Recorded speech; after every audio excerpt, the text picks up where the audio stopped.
शिव पार्वती की कहानी लो तो शिव जो थे एक वैरागी थे, शमशान में रहने वाले, बिना घर के रहने वाले, गरीब। अगर ऐसे कॉन्सेप्ट देखो। जी जी सर। दक्ष जो सती थी, वो दक्ष जो है पूरे राजा। धरती को चलाने वाला राजा।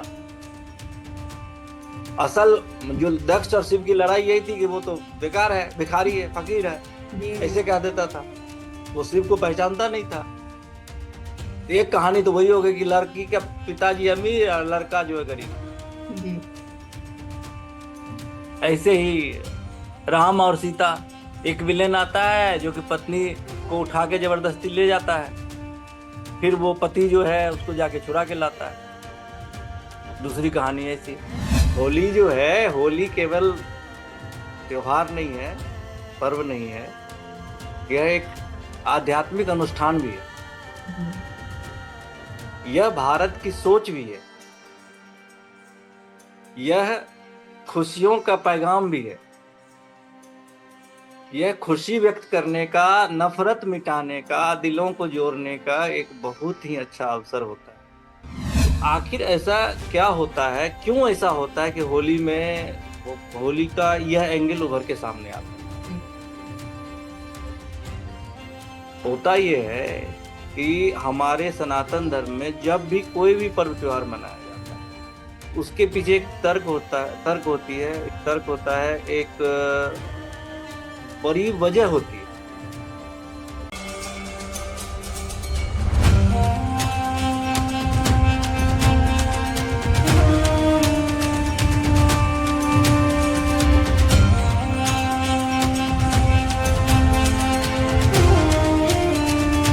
नमस्कार, मैं श्वेता आप सबके समक्ष पुनः उपस्थित हूँ एक बार फिर से सत्य सनातन और सेहत पर। और हमारे साथ मौजूद हैं देश के जाने माने पत्रकार लोकेश भारती जी। सर नमस्कार। सबसे पहले तो आपको होली की हार्दिक शुभकामनाएं। अब होली आने वाली है और आज का हमारा विषय भी उसी पर है।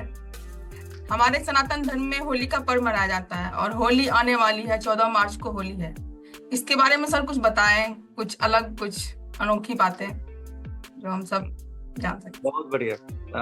होली जो है, होली केवल त्योहार नहीं है, पर्व नहीं है, यह एक आध्यात्मिक अनुष्ठान भी है। यह भारत की सोच भी है। यह खुशियों का पैगाम भी है। यह खुशी व्यक्त करने का, नफरत मिटाने का, दिलों को जोड़ने का एक बहुत ही अच्छा अवसर होता है।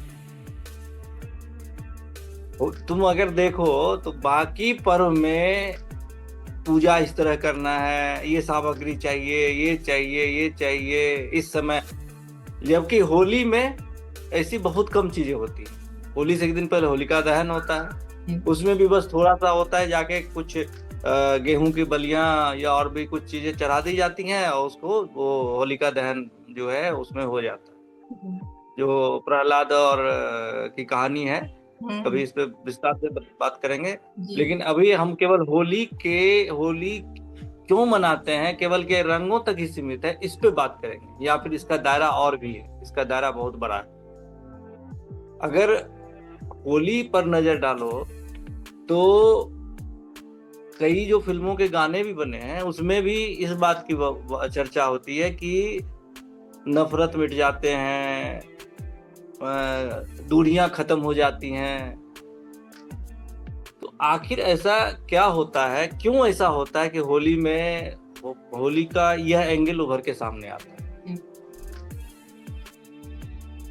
होता यह है कि हमारे सनातन धर्म में जब भी कोई भी पर्व त्योहार मनाया जाता है, उसके पीछे एक तर्क होता है, तर्क होती है, एक तर्क होता है, एक बड़ी वजह होती है। जैसे ज्यादातर मामलों में ये जो समय होता है, अलग अलग समय में ये फसलों से जुड़ा हुआ होता है, क्योंकि हम लोग पहले कृषि प्रधान थे, कृषक थे। तो कभी फसल बुआई के समय की चीजें होती हैं, फसल कटाई के समय की चीजें होती हैं। ज्यादातर ये केवल उत्तर भारत नहीं, पूरे संपूर्ण भारत की यही स्थिति है। गाने भी, जो लोकल गाने जो बनते थे पहले, वो भी इसी से जुड़े हुए होते, इन्हीं सब चीजों से जुड़े हुए होते। अमुआ की बाली या कुछ समथिंग समथिंग इस टाइप की चीजें होती। होली भी वैसा ही है।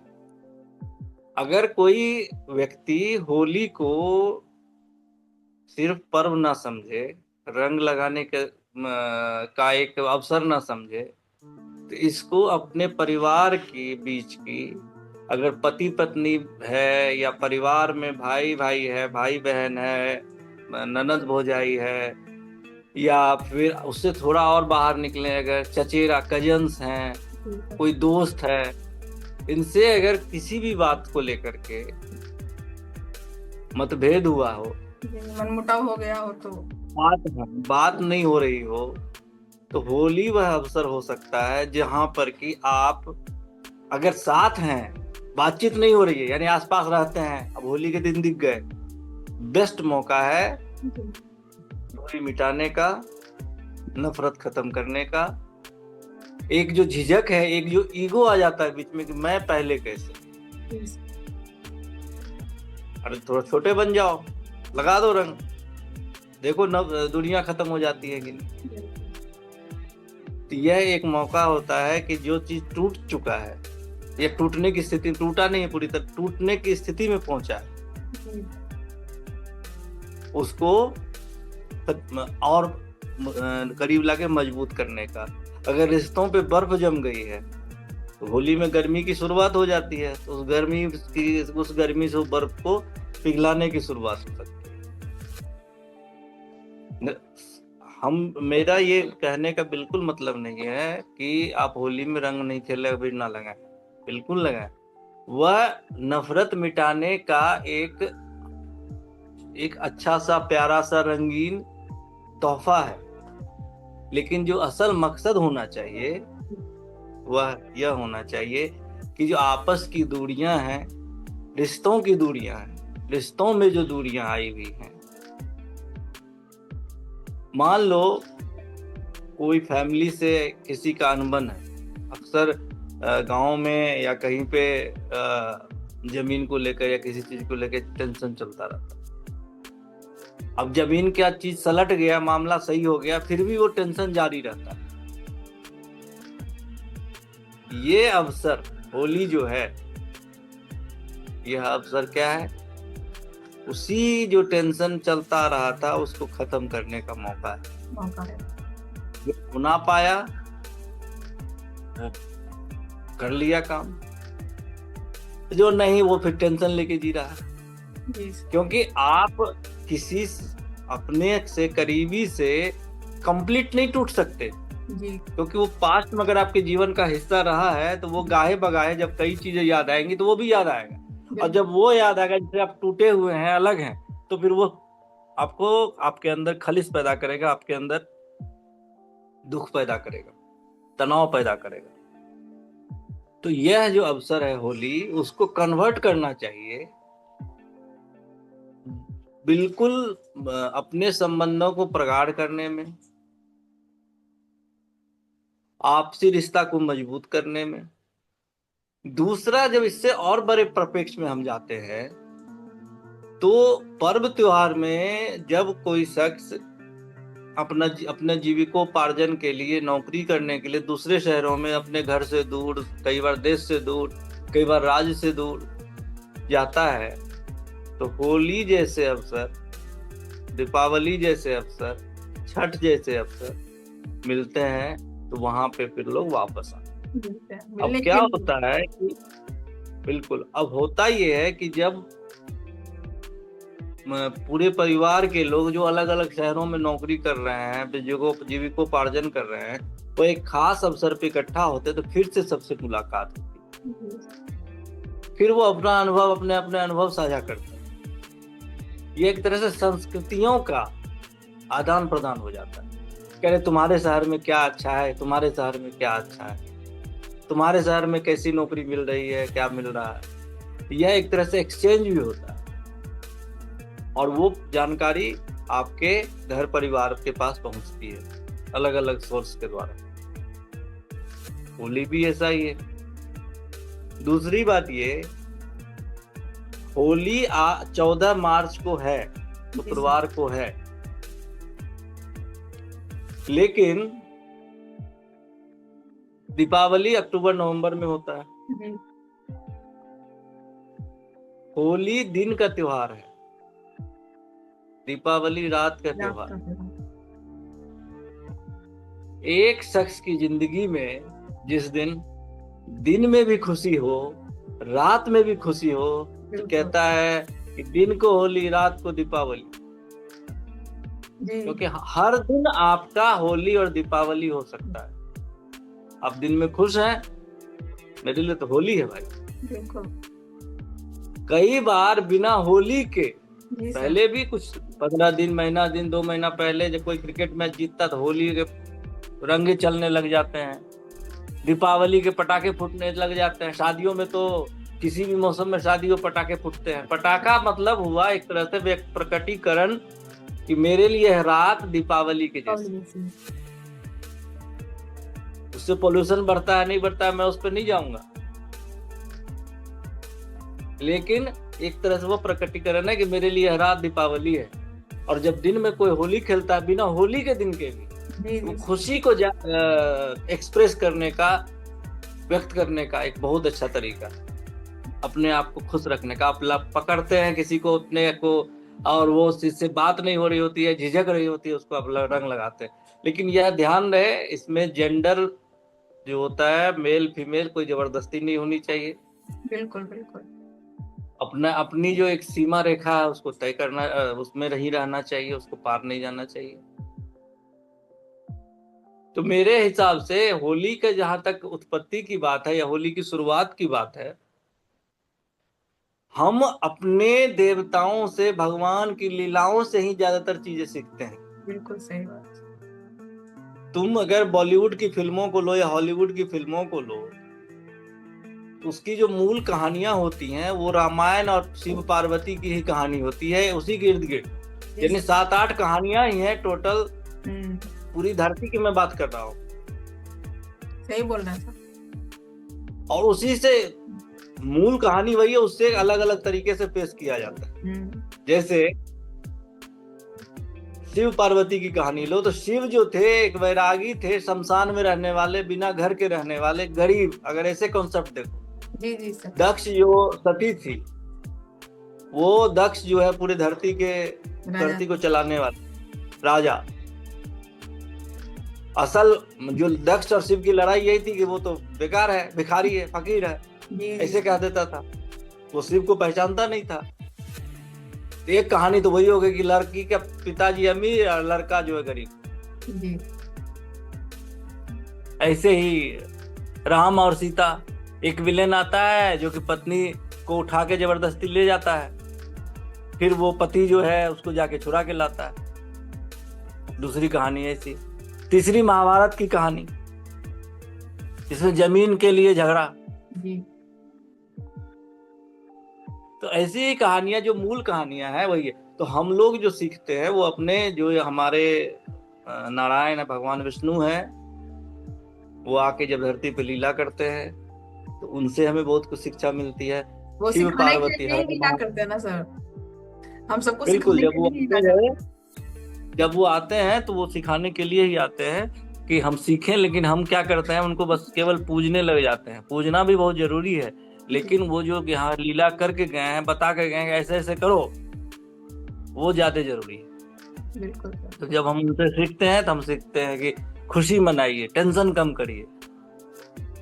वो आपको मौका देते हैं कि आप शिवरात्रि में खुशी मनाइए, आप रामनवमी में खुशी मनाइए, आप कृष्णाष्टमी में खुशी मनाइए, आप होली मनाइए, आप दीपावली मनाइए। बिल्कुल। और उनमें जो अच्छी चीजें हैं उनको ग्रहण करिए। तो राधा कृष्ण गोपियों के साथ लीला, इसमें भी कहा गया है कि जो होली की चर्चा है, रास खेलते थे, इसीलिए वृंदावन की और गोकुल की होली सबसे मशहूर है। जी सर। लठमार होली वहां पे भी है। लठमार। ऐसे ही कई जगह चर्चा है कि शिव और पार्वती ने भी होली खेली थी। जी जी सर। कहने का मतलब ये है कि यह होली जो मौका है वह रंग खेलने तक ही सीमित नहीं है। उस रंग खेलने का जो असल मकसद है उसको समझना चाहिए। चाहे आप परिवार में हो, सास ससुर के साथ हो, चाहे आप अपने पति के साथ हो, पत्नी के साथ हो, बहन के हो, भाई के हो, कजन्स हो, दोस्त हो, जो भी है, उसके साथ में रंग लगाना मतलब उस दूरी को आप मिटाने का काम करते हैं। जब आप रंग लगाते हैं तो समझिए कि एक तरह से दूरी मिटा रहे हैं आप। बिल्कुल। जब आप गले लगाते हैं तो समझिए दूरी मिटा रहे होते हैं। ये मौका तो होली होली का और सनातन धर्म के पर्व भी दे सकते हैं, त्योहार। बिल्कुल। और होली जो है, इसीलिए होली मनाना चाहिए, जरूर मनाना चाहिए। और इसमें थोड़ी बहुत जो है चंचलता, शौकियत, ये सब तो चलती रहती है चीजें, लेकिन असल मकसद प्यार मोहब्बत, बिल्कुल। दूरियां मिटाने का, नफरत मिटाने का होना चाहिए। सबसे बड़ा स्वरूप होली का तो सर यही है। बिल्कुल। तुम्हारा कोई सवाल हो तो पूछो। सर एक सवाल ये है कि होलिका दहन जब होली से एक दिन पहले होता है, तो होली से एक दिन पहले क्यों मनाया जाता है? मतलब इसका क्या कनेक्शन है इससे? होलिका दहन में या कहानी जब मैंने अभी कहा था कभी हम बनाएंगे, लेकिन चर्चा की हो तो जरा सा बता देता हूँ कि होलिका जो है वो हिरण्यकश्यप की बहन थी। बहन थी। जी। और हिरण्यकश्यप के पुत्र प्रहलाद, महात्मा प्रहलाद, वह विष्णु के बहुत बड़े भक्त, केवल हिरण्यकश्यप को मारने के लिए नरसिंह अवतार हुए, प्रहलाद को बचाने के लिए। तो इसीलिए जब होलिका को एक वरदान मिला था, अब मैं फिर यहाँ पे एक चीज कहूंगा कि हम लोग उसको वरदान कहते हैं, लेकिन सोचो साइंस क्यों नहीं ऐसा हो सकता जैसे आज भी लोग जब फायर सूट पहनते हैं और आग में कूद जाते हैं, बिल्कुल। उनको आग से कोई फर्क नहीं पड़ता। वो एक तरह से फायर सूट था होलिका के पास में, चादर था इसमें कि उसके अंदर आग नहीं पहुंच सकती थी। वो प्रहलाद को लेके गई, चलो प्रहलाद को इस आग में जला दो, लेकिन वो ऐसा ऊपर वाले की माया, मायापति की माया, प्रहलाद बच गए, वो जल गई। तो एक तरह से प्रहलाद को सीधे सीधे विष्णु भगवान की कृपा हुई, तो वह जो है, इसीलिए होलिका दहन जो है वो हम लोग उसको एक प्रतीक के रूप में जलाते हैं कि यह बुराई जो है, बुराई को जलाने का दिन है, बिल्कुल। नफरत को जलाने का दिन है। और सबसे बड़ी बात है कि एक भक्त के लिए नारायण जो है वो अवतार ले लेते हैं, नरसिंह अवतार, बचाने के लिए। यह कितनी बड़ी बात है। तो मैं कहता हूँ, हम अक्सर कहता हूँ अपने सत्य सनातन सेहत चैनल पे, कोई भी किसी भी बात को तर्क के रूप में स्वीकार करें। जैसे अभी बात हुई होलिका दहन की, तो तुम देखो कि अगर उस समय के लिए चमत्कार था कि एक सूट में मतलब एक चादर में आग नहीं पकड़ी, लेकिन आज के टाइम में चमत्कार नहीं है, क्योंकि ऐसी चीजें तो बनी हुई हैं, इंसानों ने बनाई हुई है। जो फायर एक्सटिंग्विशर वाला होता है वो यूज करता है उस तरह के सूट का, वही चीज है ना, और तो कुछ नहीं है। तो हमारा साइंस उस समय में बहुत डेवलप तो था ही, बहुत डेवलप था पहले, बिल्कुल। इसीलिए मैं कहता हूँ कि कोई भी चीज जो है जी, उसको सीधे सीधे स्वीकार नहीं करना चाहिए। और चूंकि होली का संबंध कृष्ण और राधा से इसलिए भी बहुत ज्यादा है, कृष्ण प्रेम के प्रतीक हैं, राधा कृष्ण जो है प्रेम के प्रतीक हैं। नफरत के लिए राधा कृष्ण के बीच में कहीं जगह नहीं। तो होली से कनेक्ट होना, या उनके बिना होली पर्व त्योहार की चर्चा कभी पूरी हो ही नहीं सकती।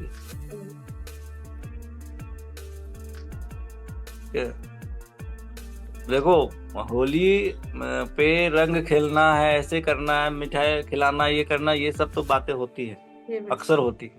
ज्यादातर YouTube चैनल पे इस तरह की बातें होंगी। लेकिन असल मकसद क्या है, होली का असल मकसद होना क्या चाहिए, क्यों हो, कैसे होली आपके जीवन में सही में खुशियों के रंग घोल दे। बिल्कुल। उसके लिए तो ये है ना कि आप जितना कम इस पे प्रेशर डालेंगे, स्ट्रेस जितना कम होगा, उतना आपके लिए खुशियां खुशियां बढ़ेंगी। सही बात। अब और स्ट्रेस कम कैसे होगा, जब आप नफरत को कम करेंगे, आप भी कम करेंगे, सामने वाला भी कम करेगा। दिल की दूरियों को मिटाएंगे, दिल की दूरी मिटाएंगे तो अपनी बात उससे कह पाएंगे, उनसे शेयर कर पाएंगे, वो आपसे शेयर कर पाएंगे। तो कहते हैं कि जब बातें शेयर करते हैं, परेशानी शेयर करते हैं, तो वैसे ही मन हल्का हो। सही बात। अपने ईगो होली जो को अवसर है, साइड में रख के तब ही सब कुछ हो सकता है ना सर। बिल्कुल, इसलिए होली जो है वो खुशियों का त्योहार है। इसीलिए खुशियों का त्योहार है क्योंकि आप उसमें अपने से जो बर्फ जमी हुई है रिश्तों पे, उसको पिघलाते हैं, गुलाल मल के पिघलाते हैं, जिंदगी में रंग और भर फिर लेते हैं। नए, हाँ, जिंदगी में रंग बोलते हैं, नए रिश्ते, और उसी रिश्ते को जो पुराना पड़ चुका था उसको रिफ्रेश कर देते हैं। बिल्कुल। तो आज के लिए इतना ही रखते हैं इसमें। जी सर। तब आप सबको होली की हार्दिक शुभकामनाएं सर। आपको फिर से होली की बिल्कुल, हार्दिक शुभकामनाएं सर। सबको बहुत बहुत बधाई, और होली के रंग जो है आपकी जिंदगी में घुले, खुश रहें। बस। और देखते रहिए हमारा सत्य सनातन और सेहत चैनल, सब्सक्राइब करिए, बेल दबाइए, और अपना प्यार ऐसे ही बढ़ाते रहिए। लाइक कीजिए, होली को कमेंट सिर्फ कीजिए। होली को सिर्फ रंगों के त्योहार तक ही मत सीमित करिए, इसको दूरियों को मिटाने वाला त्योहार सीमित करिए। जी सर। धन्यवाद सर।